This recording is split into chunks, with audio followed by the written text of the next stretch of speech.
Hi friends, എല്ലാവർക്കും നമസ്കാരം. ഇന്ന് നമ്മൾ ഈസ്റ്റർ സ്പെഷ്യലായിട്ട് ഒരു അപ്പത്തിൻ്റെ റെസിപ്പി ആയിട്ടാണ് കേട്ടോ വന്നിട്ടുള്ളത്. ബ്രേക്ക്ഫാസ്റ്റ് ആയിട്ടും ഡിന്നറായിട്ടൊക്കെ നമുക്ക് എളുപ്പത്തിൽ ഉണ്ടാക്കാൻ പറ്റുന്ന ഒരു റെസിപ്പിയാണ്. അപ്പോൾ ഇതെങ്ങനെ ചെയ്യാൻ നോക്കാം.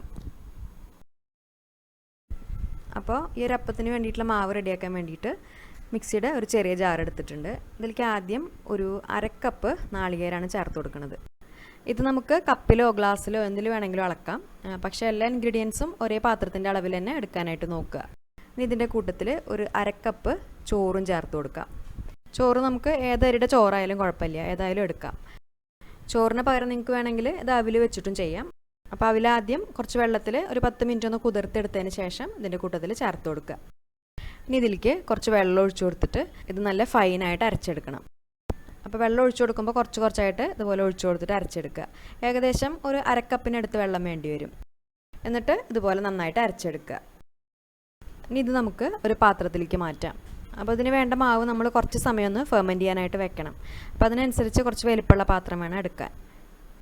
ഇനി ഇതിലേക്ക് നമുക്ക് ഒരു കപ്പ് അരിപ്പൊടി ചേർത്ത് കൊടുക്കാം. അരിപ്പൊടി എന്ന് പറയുമ്പോൾ നമ്മൾ അപ്പത്തിനും ഇടിയപ്പത്തിനൊക്കെ വേണ്ടിയിട്ട് എടുക്കുന്ന ആ ഫൈനായിട്ടുള്ള അരിപ്പൊടി. അതിന് ശേഷം ഇതിലേക്ക് സെയിം കപ്പ് തന്നെ ഒരു കപ്പ് റവ ചേർത്ത് കൊടുക്കാം. നമ്മൾ ഉപ്പുമാവിനൊക്കെ വേണ്ടിയിട്ട് എടുക്കുന്ന റവ, അത് വറുത്തതോ വറക്കാത്തതോ ഏതായാലും കുഴപ്പമില്ല. ഇനി ഇതിലേക്ക് ആവശ്യത്തിനുള്ള വെള്ളം ഒഴിച്ചു കൊടുത്തിട്ട് ഇത് നമ്മൾ ഒരു അപ്പത്തിൻ്റെ മാവിൻ്റെ കൺസിസ്റ്റൻസിയിൽ നന്നായിട്ട് മിക്സ് ചെയ്തെടുക്കുക. അപ്പോൾ വെള്ളം കുറേശ്ശെ ഒഴിച്ചു കൊടുത്തിട്ട് തന്നെ മിക്സ് ചെയ്തെടുത്താൽ മതി. ഇവിടെ ഇപ്പോൾ ഏകദേശം ഒരു 1.5 കപ്പിനും 2 കപ്പിനും ഇടയിലുള്ള വെള്ളമാണ് ചേർത്തിരിക്കുന്നത്.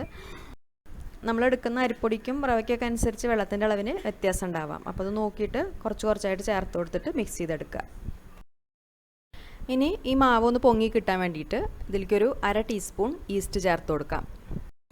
ഇവിടെ ഇപ്പോൾ ഞാൻ ഇൻസ്റ്റൻറ്റ് ഈസ്റ്റാണ് ചേർത്തിട്ടുള്ളത്. നിങ്ങളുടെ കയ്യിലുള്ളത് ഡ്രൈ ഈസ്റ്റ് ആണെങ്കിൽ അപ്പോൾ ഒരു 1/4 കപ്പ് ചെറിയ ചൂടുവെള്ളത്തിൽ 1/2 ടീസ്പൂൺ ഈസ്റ്റും 1 ടീസ്പൂൺ പഞ്ചസാരയും ചേർത്തിട്ട് നന്നായിട്ടൊന്ന് മിക്സ് ചെയ്ത് വെക്കുക. അപ്പോൾ ഒരു 10 മിനിറ്റ് കഴിയുമ്പോൾ നന്നായിട്ട് ആക്ടിവേറ്റ് ആയിട്ട് വരും.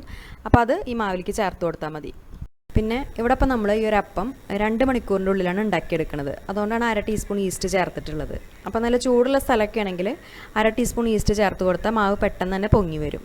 ഇനിയിപ്പോൾ നമ്മൾ തണുപ്പുള്ള സ്ഥലത്തൊക്കെ ആണെങ്കിൽ 1/2 ടീസ്പൂൺ ഈസ്റ്റ് മതിയാവില്ല. അപ്പോൾ നമ്മൾ 1 ടീസ്പൂൺ വരെ ചേർത്ത് കൊടുക്കേണ്ടി വരും. പിന്നെ ഈ ഒരു മാവ് നമുക്ക് രാത്രി കൂട്ടി വെച്ചിട്ട് രാവിലെയും അപ്പം ഉണ്ടാക്കിയെടുക്കാം. അപ്പോൾ നമ്മൾ 1/2 ടീസ്പൂൺ ഈസ്റ്റ് ചേർക്കണം എന്നില്ല, ഒരു 1/4 ടീസ്പൂൺ ഈസ്റ്റ് ചേർത്താൽ മതിയാവും. അപ്പോൾ ഈസ്റ്റിൻ്റെ അളവ് എന്ന് പറയുമ്പോൾ നമ്മുടെ സ്ഥലത്തെ ക്ലൈമറ്റിനനുസരിച്ചിരിക്കും, അത് നോക്കിയിട്ട് ചേർക്കുക. പിന്നെ അതിൻ്റെ കൂടെ തന്നെ ഒരു 1.5 ടേബിൾ സ്പൂൺ പഞ്ചസാര ചേർത്ത് കൊടുക്കാം. അപ്പോൾ പഞ്ചസാര ചേർക്കുമ്പോൾ നമ്മുടെ ഓരോരുത്തരുടെയും അളവിനനുസരിച്ച് ചേർത്താൽ മതി. പക്ഷേ എന്തായാലും 1 ടീസ്പൂൺ പഞ്ചസാരയെങ്കിലും നമ്മളിതിൽ ചേർക്കണം. അപ്പോഴാണ് ഈസ്റ്റ് നന്നായിട്ട് ആക്ടിവേറ്റ് ആയിട്ട് വരുള്ളൂ.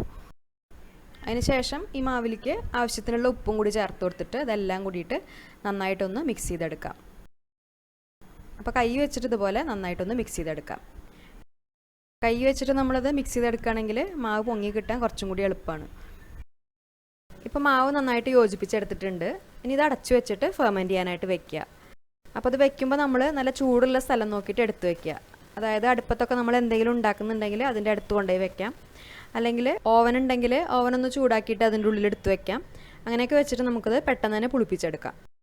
ഇവിടെ ഇപ്പോൾ ഒരു 1.5 മണിക്കൂർ കൊണ്ട് തന്നെ മാവ് അതുപോലെ നന്നായിട്ട് ഫെർമെൻ്റായി വന്നിട്ടുണ്ട്. ഇനി ഇത് പതുക്കെ ഒന്ന് മിക്സ് ചെയ്ത് കൊടുക്കാം. അതിലെ കുമിളകളൊന്നും പൊട്ടാത്ത രീതിയിൽ പതുക്കെ മിക്സ് ചെയ്തെടുക്കുക.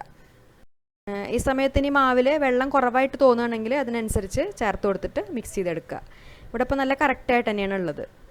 ഇനി അപ്പം ഉണ്ടാക്കാൻ വേണ്ടിയിട്ട് പാൻ ചൂടാക്കിയെടുക്കുക. പാൻ നന്നായിട്ട് ചൂടായി വന്നാൽ ഒരു മീഡിയം ഫ്ലെയിമിൽ ഇതുപോലെ ഓരോ കയ്യിൽ മാവ് ഒഴിച്ചു കൊടുക്കുക. എന്നിട്ട് ഇത് ഒരുപാട് അങ്ങോട്ട് തിന്നായിട്ട് പരത്തേണ്ട ആവശ്യമില്ല, ജസ്റ്റ് ഒന്നും അങ്ങോട്ട് പരത്തി കൊടുത്താൽ മാത്രം മതി. ഇതുപോലെ ഇതിന് നമ്മൾ അടച്ചു വയ്ക്കൊന്നും വേണ്ട, മീഡിയം ഫ്ലെയിമിൽ തന്നെ ചുട്ടെടുക്കുക. അതിൽ എണ്ണയൊന്നും ഒഴിക്കേണ്ട ആവശ്യമില്ല. കുറച്ച് കഴിയുമ്പോൾ ഇതിൻ്റെ മേലെ ഇതുപോലെ ചെറിയ ഹോൾസൊക്കെ വന്നിട്ട് ആ മേൽഭാഗത്തെ മാവൊന്ന് സെറ്റായി വരും. അപ്പോൾ തിരിച്ചിട്ട് കൊടുത്തിട്ട് മറ്റേ സൈഡും ഇതുപോലെ തന്നെ വേവിച്ചെടുക്കുക. എന്നിട്ട് 2 സൈഡും ആയിക്കഴിഞ്ഞാൽ നമുക്കിത് പാനിൽ നിന്ന് എടുക്കാം. കണ്ടില്ലേ, നല്ല സോഫ്റ്റ് ആയിട്ടുള്ള അപ്പമാണ്. ഇതുപോലെ ഇനി ബാക്കിയുള്ളതും ചുട്ടെടുക്കുക. ഇത് നല്ല ടേസ്റ്റി ആയിട്ടുള്ള ഒരു അപ്പം തന്നെയാണ്, പെട്ടെന്ന് തന്നെ ഉണ്ടാക്കിയെടുക്കാം. ഇപ്പോൾ രാവിലെ ഇപ്പോൾ നമ്മുടെ കയ്യിൽ മാവൊന്നും ഇല്ലെങ്കിൽ പെട്ടെന്ന് ചെയ്തെടുക്കാവുന്നതേ ഉള്ളൂ. കഴിക്കുമ്പോൾ നല്ല ചൂടോട് കൂടിയിട്ട് തന്നെ കഴിക്കാൻ നോക്കുക. അപ്പോഴാണ് നല്ല ടേസ്റ്റ് ഉണ്ടാവുക. ചൂടാറി കഴിഞ്ഞാൽ അത്ര നന്നാവില്ല. പിന്നെ നമ്മൾ സാധാരണ അപ്പത്തിൻ്റെ കൂടെ കഴിക്കുന്ന എല്ലാ കറികളും കൂട്ടിയിട്ട് ഈ ഒരു അപ്പം കഴിക്കാം, നല്ല ടേസ്റ്റാണ്. അപ്പോൾ ഈ റെസിപ്പി നിങ്ങൾക്ക് ഇഷ്ടപ്പെട്ടു എന്ന് വിചാരിക്കുന്നു. എല്ലാവരും ഉണ്ടാക്കി നോക്കിയിട്ട് ഫീഡ്ബാക്സൊക്കെ അറിയിക്കൂ. പിന്നെ ഈ വീഡിയോ നിങ്ങൾക്ക് ഇഷ്ടപ്പെട്ടാൽ ലൈക്ക് ചെയ്യാനും ഷെയർ ചെയ്യാനും കമൻറ്റ് ചെയ്യാനും മറക്കരുത്. അതുപോലെ നമ്മുടെ ചാനൽ ഇതുവരെ സബ്സ്ക്രൈബ് ചെയ്യാത്തവരെ മറക്കാതെ ഒന്ന് സബ്സ്ക്രൈബ് ചെയ്ത് സപ്പോർട്ട് ചെയ്യുക. അപ്പോൾ ഇനി നല്ലൊരു റെസിപ്പിയായിട്ട് വീണ്ടും കാണാം. താങ്ക്